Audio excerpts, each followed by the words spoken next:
میں نے اکثر دیندار دیکھے ہیں، ایک ہم بچپن کی بات کر رہا ہوں کہ 25-26 سال کی عمر میں ہمارے، میں تو چھوٹا تھا اس وقت، وہ ان کی عمر 25 سال تھی، انہوں نے توبہ کی، دین پر آ گئے، اب تک قائم ہے الحمدللہ۔ ان کو افسوس ہوتا تھا کہ میں نے جو 10 سال کی عمر ضائع کی، اس کی کسی طرح تلافی ہو جائے۔ صرف 10 سال ان کے ضائع ہوئے تھے، 15 سے لے کے 25 بالغ ہو جاتا ہے انسان 15 میں، اس 10 سال پہ ان کو کیا ہوتی تھی؟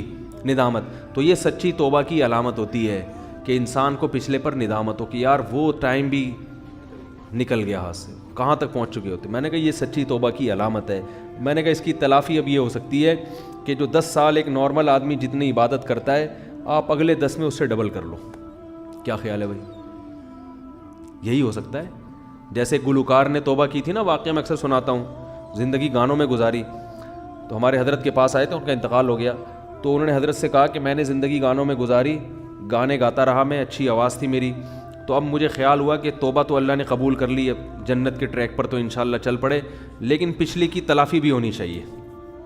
تو میں نے 10-15 سال ضائع کیے، تو اب ان کے ذہن میں یہی آیا کہ یہ اچھی آواز میں تلاوت میں لگاؤں گا۔ کیا خیال ہے؟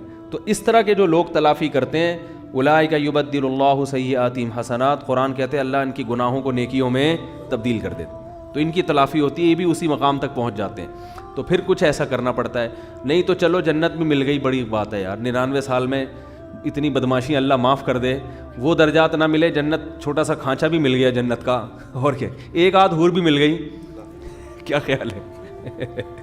ایک آدھ حور بھی مل گئی تو بھی سستا سودا نہیں ہے، بہت اچھا سودا ہے یہ۔ تو اللہ تعالیٰ ہم سب کو اپنی رحمت کا مستحق بنائے۔ یہ جو بات تھی ادھوری رہ گئی ہے کہ جب اللہ رحمت ہے اس میں اتنی، تو ہمیں ڈراتا کیوں ہے؟ تو اصل میں اللہ اپنے آپ سے نہیں ڈراتا، اپنی نافرمانی سے ڈراتا ہے، کہ جو اتنا رحیم ہے، اتنا کریم ہے، وہ معاف کرے گا کرے گا کرے گا، لیکن ہر چیز کی ایک لمٹ ہوتی ہے، اس لمٹ سے آگے کراس کرو گے تو پھر اس کا غضب جوش، کیونکہ غضب ختم نہیں ہوا ہے اس میں، اس لیے اللہ ڈرا رہا ہے کہ اللہ کی نافرمانی سے ڈرو۔ یخشون ربہم بالغیب، جو اپنے رب سے بغیر دیکھے ڈرتے ہیں، کیا مطلب؟ رب کی نافرمانی سے ڈرتے ہیں، گناہ سے ڈرتے ہیں۔ تو ہمیں رب سے محبت کرنے کا حکم ہے، ڈرنا ہے رب کی نافرمانی سے، سمجھے؟ یعنی اللہ نافرمانی پہ سزا دیتا ہے، تو رب سے تو محبت کی جاتی ہے، اللہ کے قرب حاصل کیا جاتا ہے، تبھی اہل اللہ کو نمازوں میں مزہ آتا ہے، کیونکہ وہ اللہ سے قریب ہو جاتے ہیں نا، نماز میں تلاوت میں مزہ آتا ہے ان کو۔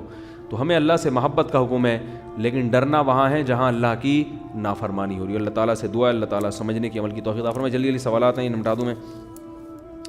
ہمارے خاندان میں بہت بڑا مسئلہ ہے، بھائی میرا اسٹائل اسی طرح سوال پڑھنے کا، میں اسٹائل چینج نہیں کر سکتا۔ لوگ کہتے ہیں پتہ نہیں کون سے اسٹائل سے سوال پڑھتے ہو۔ چاچا اور ماموں کے یہاں کوئی مسئلہ ہو جائے تو میری والدہ کہتی ہیں رات کو،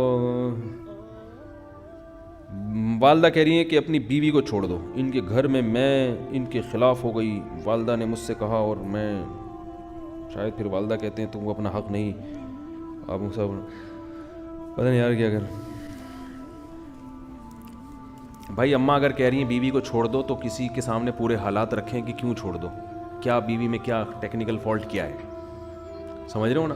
اماں کو بولیں اماں اگر ہماری بہن کسی کے گھر میں جائے اور آپ کی بیٹی کی ساس کہے آپ کے داماد کو کہ بیٹی کو چھوڑ دو، تو آپ یہ کہیں گی کہ اماں ابا کے حقوق پر بیان کریں گی، آپ بولیں گے کیوں چھوڑ دو؟ تو دوسروں کے لیے جو پسند کرتے ہو وہی چھوڑنا چھاڑنا آسان نہیں ہے، اس کے بہت زیادہ نقصانات ہوتے ہیں۔